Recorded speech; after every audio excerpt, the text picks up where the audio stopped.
Hello, and welcome to a Quickie edition of the VR Untethered podcast. As you can see, I'm here by myself. It didn't work out for us to record as all three of us this weekend. We are usually recording Saturday morning, so sometimes Friday night. It didn't work out so timing-wise, but we wanted to get something out to you anyways, so that we can stick with our schedule and still get you guys the news and opinions that you have come to love. So, let's start off with what I played this week. That was mostly the Throw of the Fight, the Synth Riders, and yes, Pistol Whip. That is the big hubbub right now. I know everyone is talking about it. Everyone's buzzing about it, showing the videos on YouTube. I've got one on YouTube as well. But this actually ties into the alt space that I did earlier this week. The Hive, in conjunction with VRML, which they are a part of now, held a Pistol Whip launch party in alt space on Thursday, the day of the Quest release. And they had a competition between the VRML players and the devs. The devs, if I remember right, won, and some keys for the game were given out. I happened to be the recipient of one of those keys, so I got the game. And it's good that I got a key, because otherwise I might have balked at the price, and I might have held off until I saw more reviews from people I knew and trusted.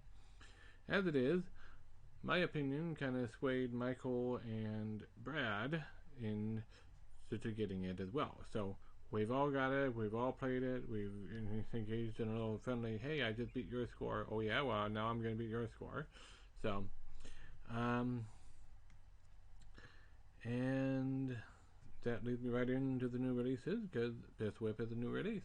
So, I was initially hesitant about it because it doesn't always come across well in a video, because it is so flexible that you can play it like it's not a rhythm game.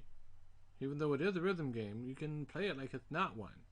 You know, the rhythm can be going boom, boom, boom, boom, and here you are going, you know, and you'll still make it past the level, and you might even get a good score.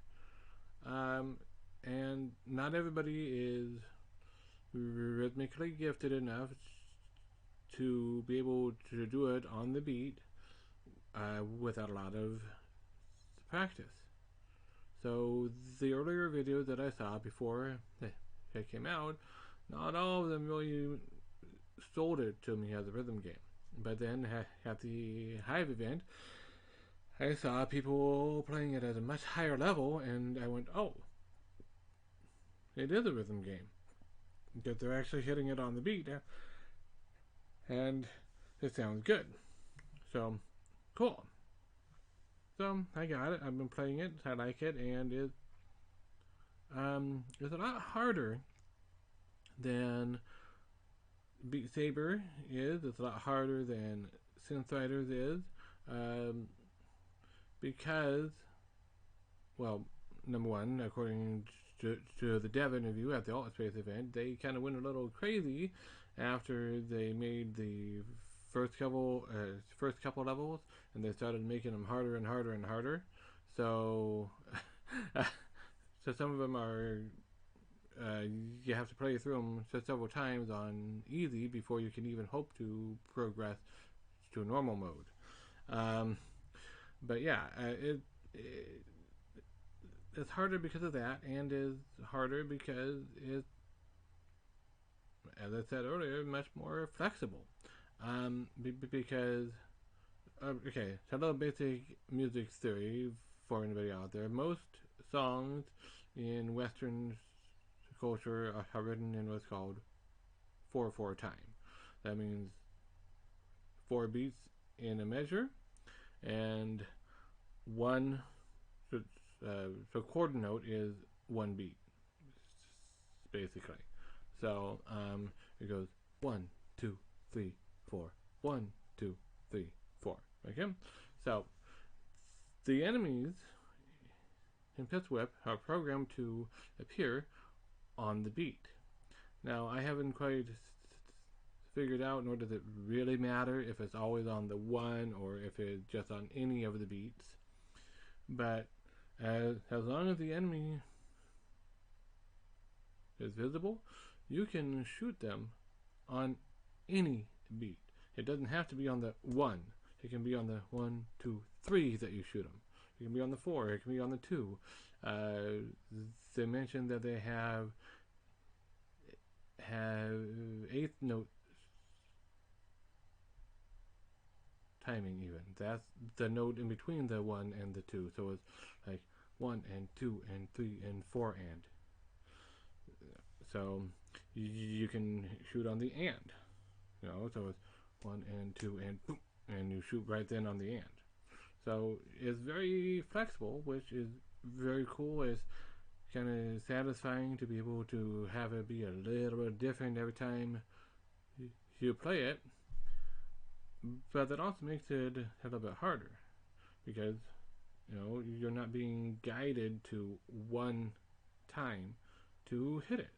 And Beat Saber, Synth Riders, all those kind of games, you've got the note coming down at you, and only when it's here can you hit it. If it's here, you miss it. If it's here, you miss it.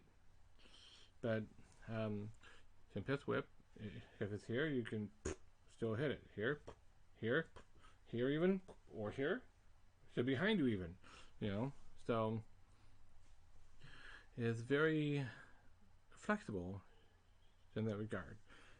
And coming from a psychology and gamification approach as well, it's got a lot of intermittent rewards because you get marginally better, but you still fail. So if you get the reward all the time, every time, it's not as addictive as if you try and then get the reward, and then try and then get the reward, because it's more satisfying when you get the reward when you have to work harder for it. So I think it's gonna, and they did have mentioned that there are more songs coming, both free and paid downloadable content, and at some point they're going to have an official level editor out so that we can make our own songs for it, because they want it to be open to modding.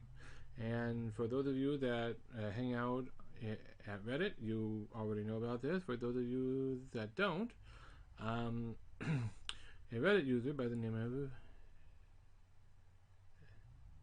Elliot Tate, if I remember right, discovered a way to get a custom song in there. Kinda. You can get the song, but it's the same level. And it's complicated. It involves basically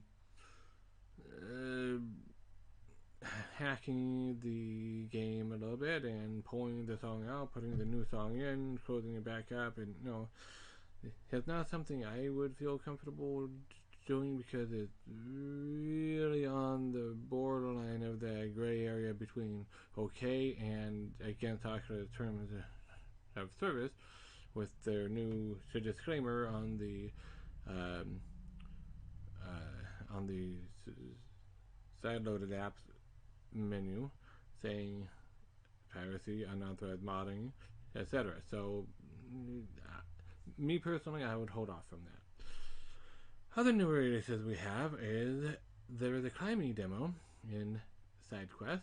I expect it to die downloadable content, and Pavlov has had another update introducing Trouble in Terrorist Town mode, which is a hugely popular mode in the PC version of it, and it's now available in the Quest Alpha. So I believe Mikael has tried that out. I haven't had the time to yet, but hopefully I will later this week, and we can talk about it more in the next podcast we do. And the Climbey demo, they got rejected from the Quest store by Oculus, as a lot of devs have. And so they released a demo in SideQuest as in an attempt to do exactly what Oculus says and show them that they're wrong. So if this is a game you want to support and get on to the Quest, go over to SideQuest, sideload it, play it, review it, talk about it, post it on your social media, post videos on YouTube, etc., and hope that Oculus goes, oh, okay, there's enough of a demand for it, we'll let you in. So, me personally, I've been doing a demo version of it, or a beta version of it for a while, and it hasn't really held my attention, my interest, or my passion very much. So it's not for me, but it is for a lot of people, because I know a lot of people like it. Also, if you're not quite sure about SideQuest, but you want a climbing game, there are a few out there. Rec Room has some climbing rooms. VR Chat has a few climbing rooms also, and National Geographic Explore VR has ice wall climbing. So those are other apps where you can get a little bit of your climbing in VR fixed if you're not comfortable with SideQuest. I expect you to die downloadable content as it dropped. It's a new level to play through and escape from. I don't have the game, so I can't comment too much on it. I think Michael has. He's played it on the PC VR, and I think he's going to be doing the downloadable content here. So in our next podcast, he can speak to that a little bit more. Now on to upcoming titles. Curious Case of the Stolen Pets and Last Labyrinth are supposed to release this coming Thursday, November 13th. Curious Case of Stolen Pets looks like a fun puzzle game that's kind of similar in vibe to Along Together. I played that a while back, and it was a really enjoyable game. The puzzles weren't too hard, but they weren't too easy either. I mean, so some of them were at the very beginning of, oh, to flip this, okay, puzzle solved. But then it got more and more complicated as you went on, as it should. And it was a very enjoyable game, and it was one that I could drop in and out of whenever I wanted to play a few minutes. I could just go in and do one level, call it good, hop back out, go about the rest of my day. So the Curious Case of the Stolen Pets kind of gives me that same kind of a casual game vibe. And Last Labyrinth, here at the VR Untethered podcast, we have mixed feelings on this. Because it's not doing free locomotion, and you are basically stuck in a chair, and you have to point to direct an AI character to do your work for you in solving the puzzle and escaping the room. Now, in my opinion, the jury is out. I always have a wait and see attitude, because even though it's not hitting those areas that a lot of us love and like, it might well still be a really excellent game. I mean, visually speaking, it looks fantastic, in my opinion. How it actually works out in the actual gameplay remains to be seen. So that's one I'm watching, I'm keeping an eye on. And other news, it's not upcoming this Thursday, but it is upcoming and it was announced. Um, National Geographic Explorer is going to be having a new location come out. Machu Picchu. And it looks exciting. I've been waiting for another location in there for a while because I thoroughly enjoyed the original location in there. It was a ton of fun. I enjoyed the, the kayaking. I enjoyed the ice wall climbing, surviving the storm, taking the pictures, all that stuff. It was all thoroughly enjoying and unfortunately short. Well, now there's going to be another location coming that will bring the total length of the game up to an hour total, hour 20 minutes, so somewhere in there. Because I'm not expecting this new location to be too much longer than the original. I'm thinking it's still going to be around half an hour.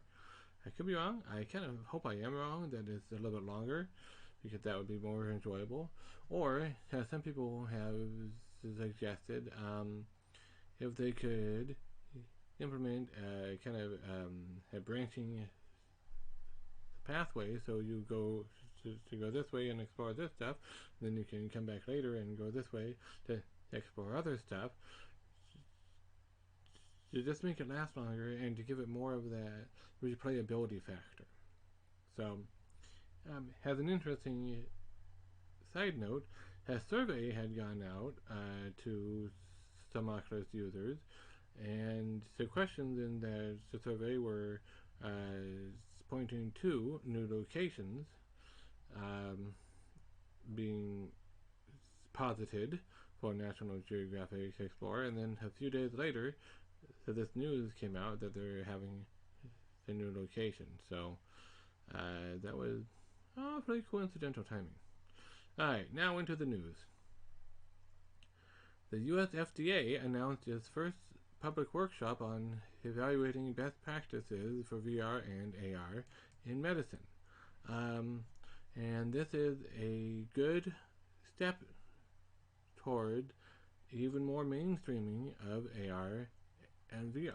And that can only be a good thing, even though it is the FDA, and I'm sure we've all got feelings about the FDA that are some good, some bad, and some so disappointed, and and I'm sure they'll put unnecessary rules and regulations on this, but still, it's a step towards getting it more and more mainstream, which is good. And this the public workshop is going to have several speakers, and there will be a sign up. Not yet, but I think probably December, maybe January. They're going to have a sign up where you can register for it, and you can either attend in person or attend remotely via a webcast, a web stream. So I am hoping that it'll be at a time I can watch it. If not, I'll try to watch the replay, because this is something I am interested in. If you're interested in it, I recommend you go and look it up. And I will try to drop a link in the description to the tweet where I first heard about it. And in more sad news, though, Oculus has discontinued the Gear VR SDK support. So, in the current version of the Oculus SDK and moving forward, the Gear VR is not supported. So, if you are a Gear VR developer, you are going to have to stick with the previous version or below. And if you want to be a Gear VR developer, you're going to have to stick with the previous version or below. That doesn't mean games are going to stop working on the Gear VR and that it's already dead in the water and they all just need to be thrown away or whatever. It doesn't mean that, but that point is sadly coming. This is just another nail in the coffin of the Gear VR. Now, they did in their in their announcement, acknowledged that the Gear VR was a very important step in the development of the Quest. Because without stuff that they had to do to get VR working on the Gear VR, they wouldn't have been able to get the Quest nearly as good as it is, or maybe even working at all. So I think it is good that they did acknowledge that it served an immensely useful purpose while we had it. So, and in other sad news, I'm sure you all already know this, but Echo Arena has been delayed again for the Quest. Yep, that's right. It's not coming out until next year sometime. No firm date has been given as far as I know. And I have mixed feelings about this, as I have about other stuff in this podcast so far, because as much as I want them to have the game right and good and not having any problems like what it had on the PC version prior, at the same time, I'm kind of getting tired of waiting, because I want to play this game. It's one I've been wanting to play ever since I first saw it. I mean, who of us that has read Ender's Game or watched the movie Ender's Game would not want to play Echo Arena? I mean, my very first thought when I first saw a video on it or a trailer was, oh, it's Ender's Game. And I still have that thought. It's basically based on Ender's Game as far as the game goes. There is no down, there's no up, zero gravity. You're in a suit, you can temporarily stun each other, So it's one that I would like to at least to check out, but gotta wait till they to finish ironing out all the bugs. So, and in other news, that I don't know if sad or not sad, but I've been reading some articles just this morning that Apple, contrary to rumors and articles that were already written, they're not planning on releasing their AR goggles until the year 2022. So 2 years out still. Well, 2 years and a couple months still. And then they'll have smart glasses released the year after, in 2023. So I don't know if this is actually a change or if it was this way all along and it was the false information that got out before. But that's quite a long wait still. So I know a few people have been like, oh, when Apple does it, it'll be mainstream, it'll be big, it'll hit everybody. Well, that's probably true, but it's not going to happen until 2022 now, apparently. So we'll see. It's something to keep an eye on still. And with that, that's the end of my Quickie podcast. If you have any questions, comments, want to give me more information about anything, feel free to hit any of us up on Twitter. Leave a comment here on YouTube. And remember to click like and subscribe, hit that bell button, all that good stuff. Smash that like button, so that people like to say. And we will see you next time.